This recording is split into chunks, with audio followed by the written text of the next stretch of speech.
The backyard, which had always been synonymous with joy and laughter, became the stage for a devastating scene. Her dress stained with dirt and her eyes filled with tears, she was forced to kneel before a bowl that should never have been there for a human being. The humiliation cut deeper than any wound, and each indifferent glance from the man with his arms crossed crushed her even further. But what he failed to notice, in the heat of his arrogance and coldness, was that someone was watching him closely, someone small, fragile, but who absorbed every gesture like an inevitable reflex. When the child bowed, imitating the scene, shock gripped the room. What once seemed merely an act of power became a cruel mirror, revealing that silent violence and humiliation destroy not only those who suffer directly, but also those who silently observe. The weight of shame that should have fallen on those who command the cruelty finally reversed, leaving him paralyzed before the most painful. Reflection of his life, his own daughter, replicating the gesture of submission and despair. And there, between the suppressed crying and heavy breathing, the question echoed without an answer. When does the desire to control turn into the regret of realizing that destruction has reached what you claim to protect the most?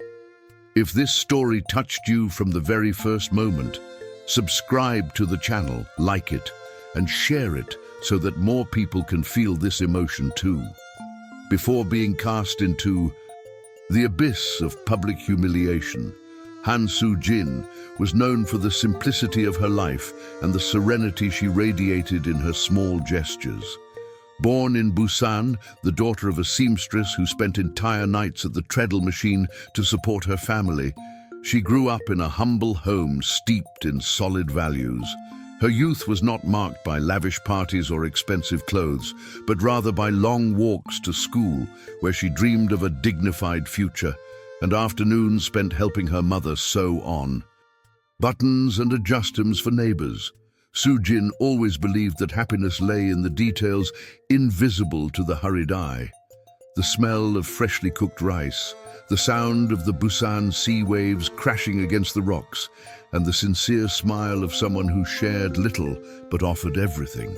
When she met Lee Jun-seok, she believed she had found someone who would value this essence. He, still at the beginning of his career, seemed enchanted by her discreet sweetness. In the early years, they even dreamed of being together, promising that love would be the foundation of the life they were building. As a wife, Soo-jin gave herself completely. She took care of the house, the daily details, the daughter who came to complete the home, and supported her husband with sweet words during difficult days when the weight of work still left him exhausted. She never complained about the lack of luxuries, never asked for more than necessary, because she believed that true treasure lay in unity. Every meal prepared, every piece of clothing folded, every silent prayer said before bed were silent demonstrations of genuine love. But time does not forgive the innocence of those who believe too much. As Jun-seok's career soared, the same man who had once been proud of his wife's simplicity began to feel ashamed of her. As he climbed the ladder towards Seoul's business elite, Soo-jin remained true to her essence, unable to realize that, in his eyes, what had once been a virtue had now become a source of contempt. It was this duality that made her story even more painful, a woman who, by nature, never saw herself as a victim, but who carried an unshakable faith in love and family, never imagining that her devotion would be used against her. And it was just when Jun-seok reached the top of his career that the cruelest shadow began to grow inside him. Lee Jun-seok's trajectory was marked not only by hard work, but also by a voracious ambition that fueled every decision. The son of a small merchant in Daegu, he grew up watching his father struggle to support his family in a grocery store that barely survived its debts. From an early age, he swore to himself that he would never accept a life burdened by scarcity. When he moved to Seoul as a young man, he carried only modest clothes, a handful of books, and a fixed focus on achieving everything the world seemed to deny to the weak. The early years were marked by silent sacrifices. He slept in overcrowded university dormitories, worked part-time to pay his tuition, and spent late nights studying business and technology. This tireless dedication quickly made him a sought-after professional. His talent for spotting opportunities where others saw only risks helped him gain traction in the technology sector, attracting investors and partners who believed in his bold vision. In just a few years, Jun Seok went from being just another ambitious young man to becoming the founder of one of South Korea's most promising startups. With aggressive strategies and an almost ruthless business instinct, he led the company to meteoric growth. Soon, he was invited to give lectures, appeared in business magazines, and became a symbol of the Korean entrepreneur who overcame poverty to reach the elite. By his side, always discreet, was Soo Jin, still believing that her husband's rise also represented the strengthening of the family. But as the numbers mounted, Jun Seok's heart hardened. The pride of having a simple wife who once reminded him of his roots began to feel like a burden. At lavish events, surrounded by influential politicians and businessmen, he was ashamed of Soo Jin's lack of sophistication, even though she remained dignified in her silent demeanor. It was in this environment of opulent parties and discreet encounters that Choi Nara emerged, an elegant woman with a sharp voice and a calculating gaze who knew exactly how to manipulate a man's insecurities in pursuit of status. Nara became a constant presence, insinuating herself into the hallways of meetings and corporate dinners until she conquered the space that had previously belonged to her wife. And while her lover fed Jun Seok's ego, he, increasingly distant, began to treat Soo Jin as an inconvenient obstacle to the image he was building for himself. And it was in this climate of growing arrogance and silent betrayal that the first shadow of contempt rose over the home, preparing the ground for even crueler humiliations. Over time, the distance between Lee Jun Seok and Han Soo Jin went from being merely emotional to becoming visible to everyone around the couple. He, now seen as a respected tycoon, paraded among Seoul's political and business leaders with the arrogance of someone who believed himself untouchable. She, on the other hand, remained silent, accompanying him when asked, enduring the judgmental glances and veiled comments that drifted through the brightly lit hallways of galas. The humiliations, previously discreet, began to manifest themselves in public situations. At a dinner hosted for foreign investors, Jun Seok jokingly asked Soo Jin to serve wine to his lover, Choi Nara, in front of everyone. The room fell into an awkward silence, while his wife, with firm hands, filled the glass for the woman who smiled wryly, as if she had won an invisible battle. For Soo Jin, every gesture was a wound, but her dignity prevented her from reacting. Then there was the birthday of his own daughter, Min Ji, when Jun Seok demanded that his wife set up the party as if she were just another maid. While the children ran and laughed, Soo Jin organized the plates and collected the glasses, without anyone remembering that she was the birthday girl's mother. The daughter's expression, lost between the desire to play and the confusion of seeing her mother treated so badly, was etched like a silent scar. In private, the contempt became even more cruel. Cold comments, humiliating. Comparisons and long periods of indifference turned the home into an emotional prison. Jun Seok seemed to find pleasure in ignoring her presence, as if invisibility were the perfect punishment to remind her that, in his eyes, she was nothing more than a burden. With each prolonged silence, with each shared laugh with her lover, Soo Jin withdrew a little more, like a flower withering in the absence of light. Despite this, her resilience remained. not out of pride, but because she believed she could still protect her daughter from greater pain. Even with a wounded heart, she remained steadfast, enduring each humiliation without raising her voice, as if her calm were the last wall between Minji and the family's collapse. However, no wall is unbreakable, and the day when the mask would fall upon everyone was closer than they imagined. The day of the final rupture didn't happen in secret, but before watchful eyes that silently awaited the powerful CEO's next display of arrogance. It was a rainy afternoon in Seoul, and Lee Jun-seok's mansion was teeming with guests for a corporate event that, in the eyes of the media, celebrated yet another of his business victories. Cameras were positioned, journalists jostled for space, and flashbulbs illuminated the main entrance as if it were the arrival of a movie star. However, on this occasion, the spectacle wasn't one of glory, but of destruction. In the main hall, surrounded by businessmen and dignitaries, Jun-seok called his wife closer. His tone was cold, as if announcing a business decision rather than a personal coup. Han Soo-jin, still with the serenity of someone who had learned to endure humiliation, approached, ignoring the curious glances that followed her every step.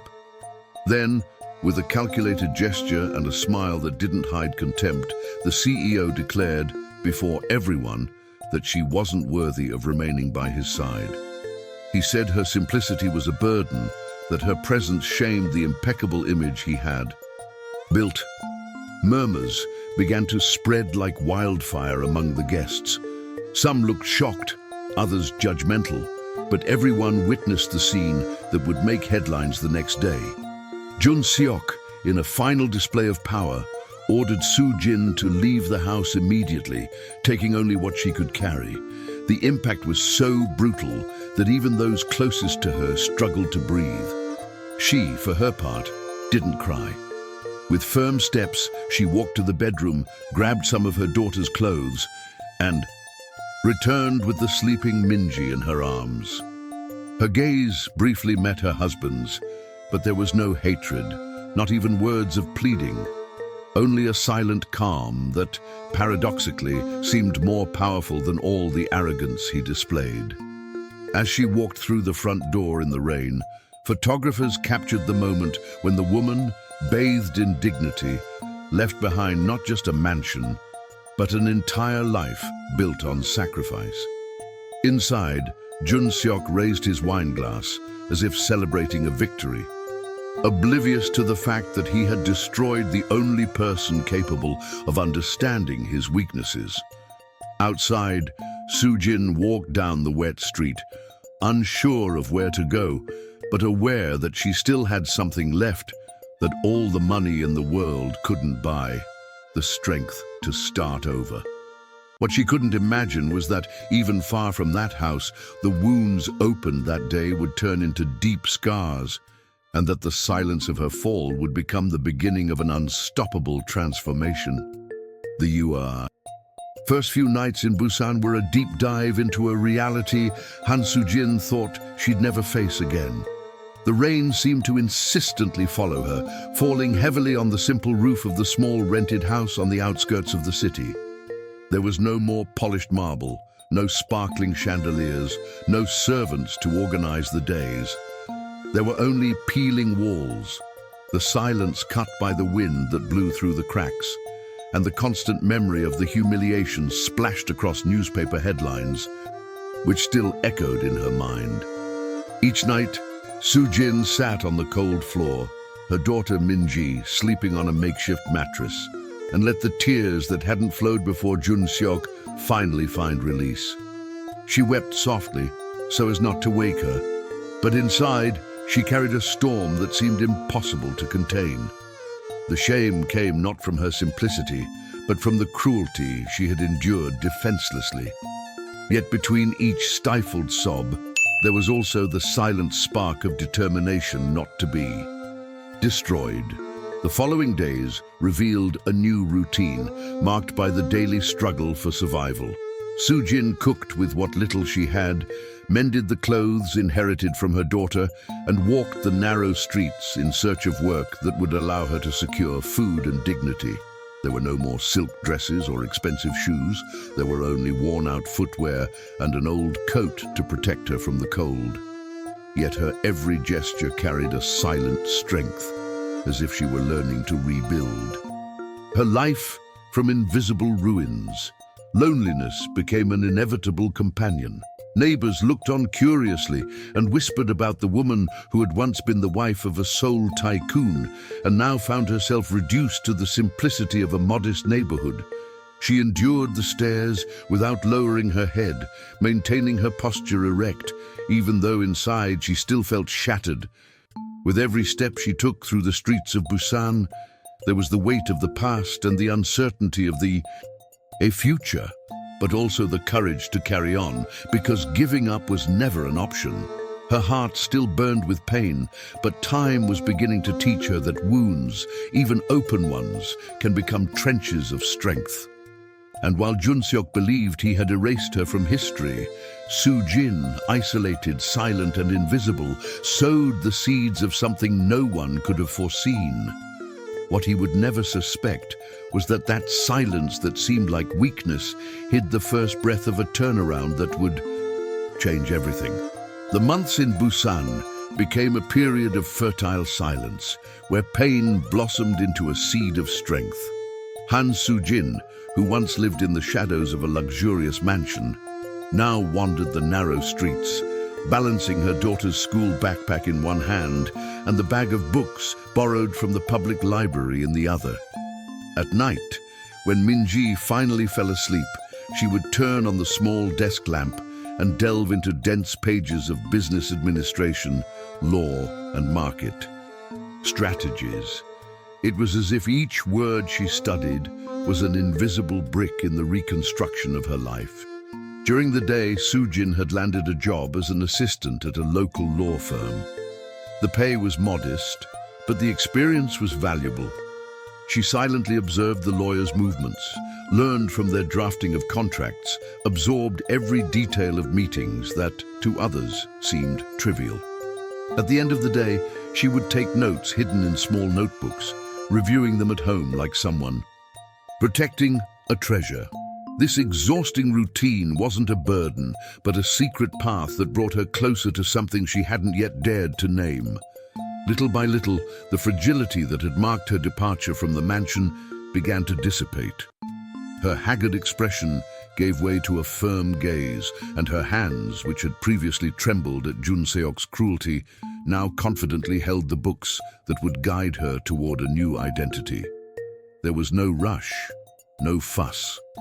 Each step was silent, discreet, as if her transformation needed to remain invisible until it was complete. Meanwhile, in Sujin's mind, the past no longer held the power to imprison her, but rather to remind her of what she would never accept again. The humiliation she had suffered was not just a bitter memory, but the fuel that drove her night after night.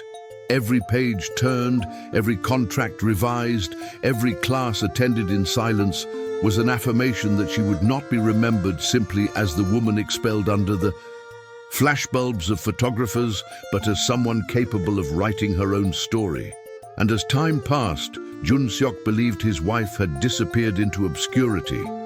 Little did he know that, as he sank deeper into luxury and false alliances, her silence built an invisible force that would soon become impossible to ignore.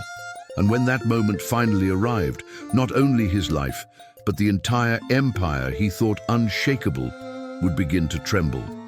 While Han Sujin silently built new foundations for her, life, Lee Junseok, remained trapped in the bubble of power he had created around himself. The Seoul mansion continued to be the scene of lavish parties and gatherings filled with expensive wine, but behind the spotlight, a crack was beginning to open in his heart. The shadow of this collapse would come not from partners, nor from business rivals, but from the innocence of the one he should protect most, his own daughter. One afternoon, arriving home earlier than usual, Jun-seok walked through the mansion's backyard and, in the distance, heard the sound of children giggling. He approached curiously, unaware that he was about to witness a scene that would devastate his soul. On the lawn, Minji was playing with some school friends.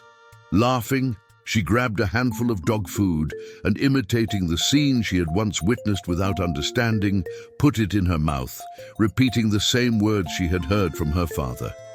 "Eat. You're nothing but an animal." The impact was immediate. Jun-seok's heart seemed to freeze.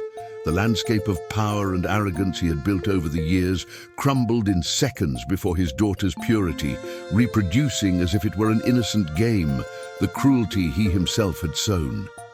The other children laughed, believing it was a joke, but Minji, in her naivete, had no idea that in that moment she was transforming the memory of a heinous act into a reflection of what she believed to be normal. Jun-seok tried to interrupt, but his voice faltered. He remained paralyzed, watching his daughter repeat the gesture, and in his eyes, for the first time, the image of the monster he had become appeared. It wasn't business rivals robbing him of his peace, nor the press comments threatening his reputation, but the realization that his cruelty had contaminated the purest and most innocent being in his life. That night, lying on expensive sheets, he couldn't sleep. The sound of Minji's laughter echoed like a hammer in his mind. Each flash of that memory hurt more than any business defeat. For the first time, he felt the true weight of regret. It was as if an open wound, ignored for years, had finally begun to bleed out of control. His lover, Choi Nara, tried to distract him with small talk, but nothing could pull him out of the abyss that had opened up in his chest. He began to avoid looking at his daughter, not out of contempt, but out of shame. The reflection of his cruelty now resided in her innocent smile, turning every simple gesture into a constant reminder of what he had destroyed. This first fracture didn't immediately crumble Jun-seok's empire, but it was enough to shake the foundations of his self-confidence.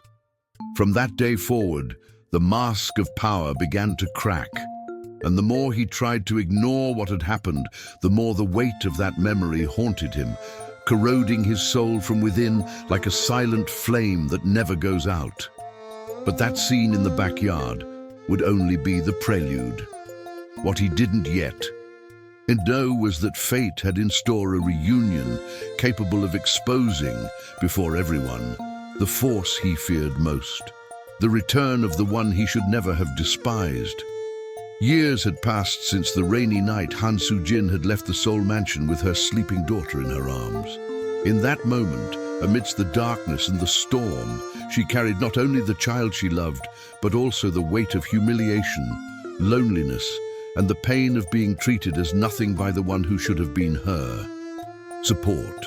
And yet, as she walked through the mansion's gate for the last time, something inside her awakened, a silent promise that she would never be reduced to that state again. During these years, while Lee Jun-seok believed his wife had disappeared into obscurity, living in the shadows, Soo-jin silently reinvented herself. It wasn't an easy process. In her first months in Busan, life consisted of sleepless nights caring for her daughter and long days working odd jobs to earn a living. But the flame of determination burned in her eyes. Over time, she decided to return to her studies. What began as night classes in a small community room turned into an intense journey of discipline and resilience. She graduated in law, a field she immersed herself in with dedication, studying each case as if it were a stepping stone to emerge from the darkness in which she had once lived.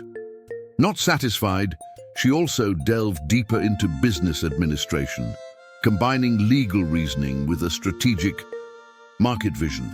Professors, colleagues, and professionals soon recognized her sharp intelligence, her analytical skills, and above all, her resilience in the face of difficulties.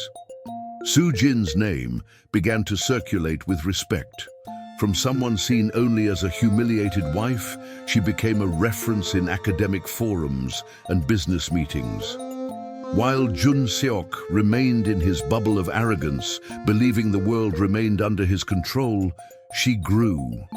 Every degree earned, every contract signed, every hand extended in recognition was a new page written in her story. What had begun with silent tears now transformed into an empire of credibility. When she decided to return to Seoul, she wasn't driven by a desire for revenge. The wound of the past, though never forgotten, no longer bled.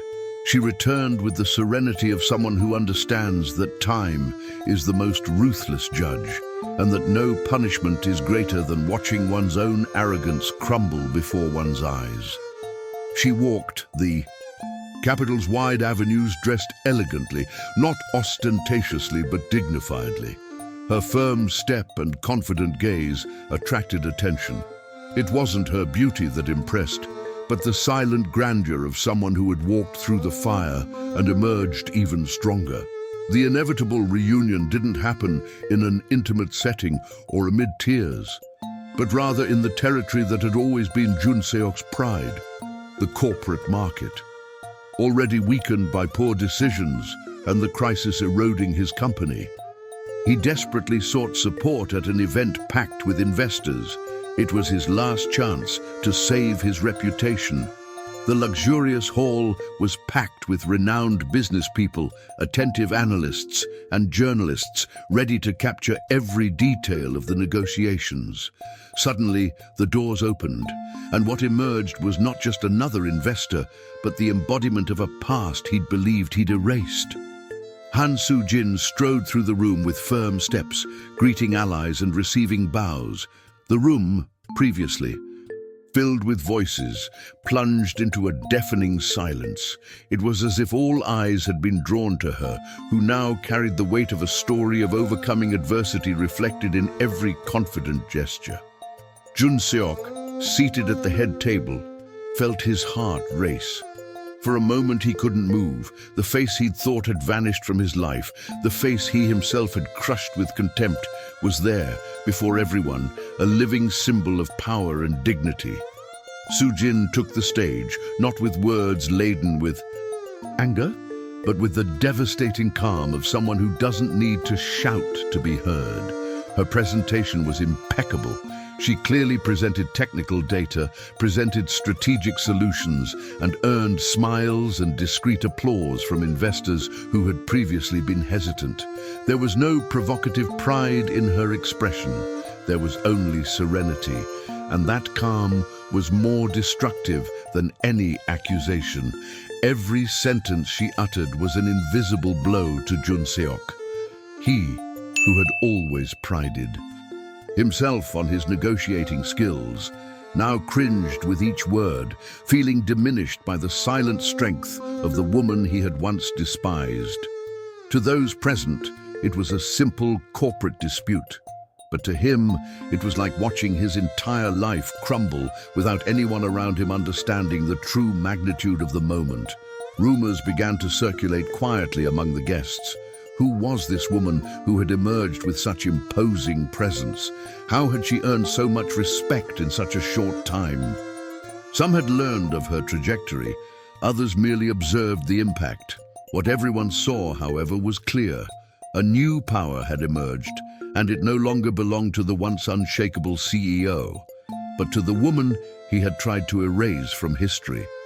Jun Seok felt small, vulnerable, exposed. For the first time, there were no subordinates to obey his orders, no allies to applaud his speeches. The room's eyes were on her, and he was nothing more than a spectator. But the most devastating blow had yet to come, because the real wound wasn't in his business. Financial ruin, painful as it was merely a logical consequence of his own choices. What was truly about to tear his heart apart was something he could never control. That same night, when he returned home, he found himself standing before his daughter.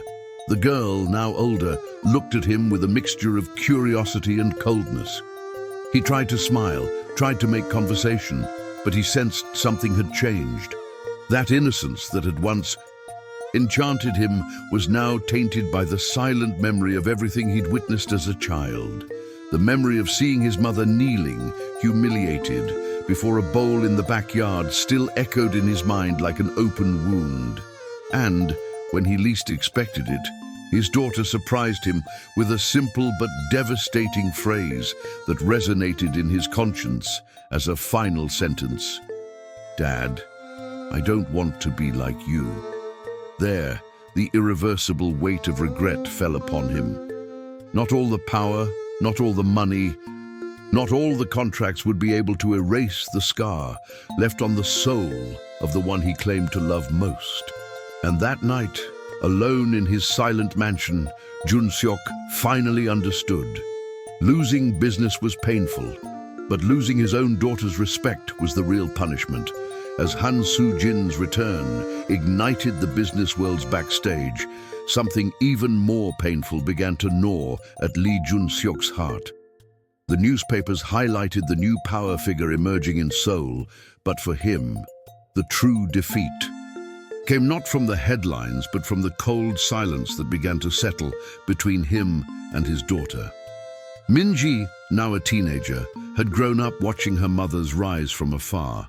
Her eyes, once full of innocence, now lit up every time she spoke of her, and that glow was the same that dimmed when she addressed her father. One night, returning home after yet another frustrating meeting with investors, Jun-seok found his daughter studying in the living room. He tried to strike up a conversation, asking about school, but received only curt answers. When he persisted, Min-ji looked up and, with surprising coldness for someone so young, asked, "Why did you do that to Mom?" The question landed like an invisible blow, stinging him with a pain no lost business could cause.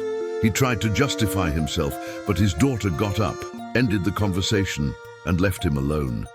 Days later, the wound opened even more cruelly. Jun-seok was watching from a distance a school activity where parents were invited to watch student performances. Proud to be present, he believed it would be an opportunity to reconnect. But when it was his turn to be called to the stage, Min-ji, with firmness and a clear voice, presented another figure as an inspiration and role model. The mentor who had guided his mother through the difficult years. He called him "my father from the heart" in front of everyone. The scene was devastating. The applause that echoed through the auditorium was like hammers destroying what little remained of his vanity. Jun-seok remained motionless, clapping mechanically, while inside he felt shattered. The emptiness that settled in his chest at that moment was irreversible. He had lost not only his wife, but also the love of his daughter. That night, alone in his office, surrounded by diplomas and awards that no longer meant anything, he remembered the sunny afternoon when he had forced Soo-jin to kneel before the dog food. The weight of that memory was now unbearable. The laughter of the guests, the silent gaze of his wife, and the innocent smile of his daughter watching from afar mixed in his mind like a constant torture. For the first time, Jun-seok fell to his knees, not before cameras or rivals, but in the suffocating silence of his own solitude. He wept as he had never wept before, not for the crumbling empire, but for the abyss he had created between himself and those who should have been his refuge. The regret was irreversible, and no matter how hard he tried to find words to apologize, he knew no gesture could erase the past. His daughter's coldness, his wife's distance, and the loss of his own identity had left him a broken man. And yet, there was one last hope burning within him. The chance that, in a definitive encounter, he could at least ask for forgiveness. But what he didn't imagine was that, when that moment arrived, it wouldn't be forgiveness that awaited him, but rather a final choice that would seal his fate once and for all. The final reunion took place in a discreet room, away from the cameras and the gaze of the press. but laden with a weight no public hearing could overcome. Lee Jun-seok, already dejected by the loss of prestige and the estrangement of his daughter, sat waiting, his restless hands clasped on the table, his eyes red from sleepless nights. When the door opened and Han Soo-jin entered, the air seemed to change. Her presence was no longer that of the humiliated woman of old, but of someone carrying an unshakable serenity, achieved not by revenge, but by overcoming. Jun-seok hurriedly stood up, nearly tripping over his own feet, and fell to his knees before her. Words tumbled from his mouth, pleas for forgiveness, confessions of regret, promises of change.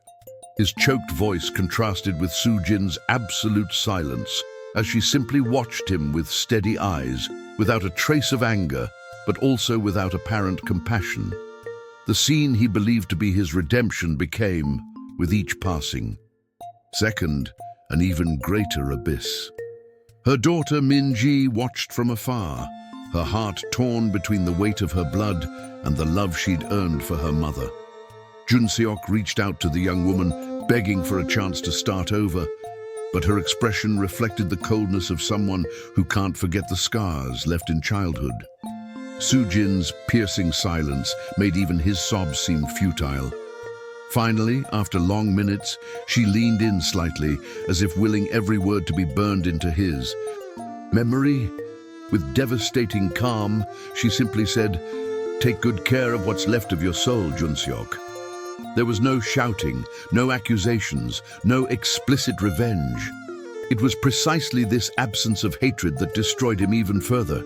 The woman he had reduced to dust had not only risen again, but now looked down on him, not for her social standing, but for the moral strength she had never possessed. He tried to prolong the encounter, begging for a chance, but Soo-jin stood and walked to the door without looking back. Min-ji followed her, hesitant but firm, as if finally choosing the path of light. The room fell silent, leaving only a single man kneeling before the ruins themselves. And as the door closed behind them, fate began to write the final chapter of a story in which justice and poetry would intertwine relentlessly. Time, which had so often been cruel to Han Soo-jin, now became her greatest ally. The life that had seemed to crumble before the cameras the afternoon she was evicted from the mansion blossomed into a new reality built with discipline, courage, and serenity.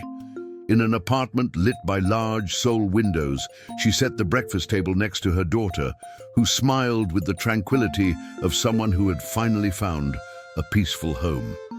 There were no extravagant luxuries, but there was something infinitely more valuable. The freedom to live without fear, the pride of walking with dignity, and the knowledge that every step taken thus far had been the fruit of her own strength. Min-ji, now a teenager, looked at her mother with sincere admiration. She saw in her not only a maternal figure who watched over her days, but also a living inspiration for overcoming obstacles. Each academic achievement of her daughter was celebrated with tight hugs and discreet tears, as if they both knew that this promising future had been possible because, at some point, Soo-jin had chosen not to bow down to pain. This complicity had become the greatest treasure, stronger than any material inheritance. Meanwhile, in an increasingly empty mansion, Lee Jun-seok became a prisoner of his own past arrogance. The hallways, once filled with guests and parties, now echoed only with the sound of his solitary footsteps. The walls seemed suffocating, bringing back memories of the cruelty he tried to forget. At night, sitting in his leather armchair, he recalled the devastating scene in the backyard. His daughter, imitating her mother's humiliation. That childish Echo had become the shadow that never let him rest. The business empire he had built with such pride no longer brought him satisfaction. Businesses still existed, contracts were signed, but everything seemed meaningless in the absence of his daughter's gaze and the dignity of the woman who had chosen to move on without looking back. He realized too late that he had destroyed himself when he believed he could destroy others. For Su Jin, there was no need for explicit revenge. Her greatest victory lay in the serene silence of her choice, in the contempt that replaced hatred, and in the full life she had built with her daughter.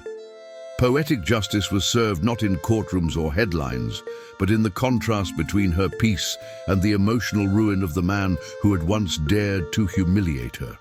In the end, the sentence seemed written by fate itself. She didn't need to destroy anything. He himself built, brick by brick, his own ruin. And this is how Han Soo-jin's story reminds us that dignity and silence can be more powerful weapons than any cry for revenge.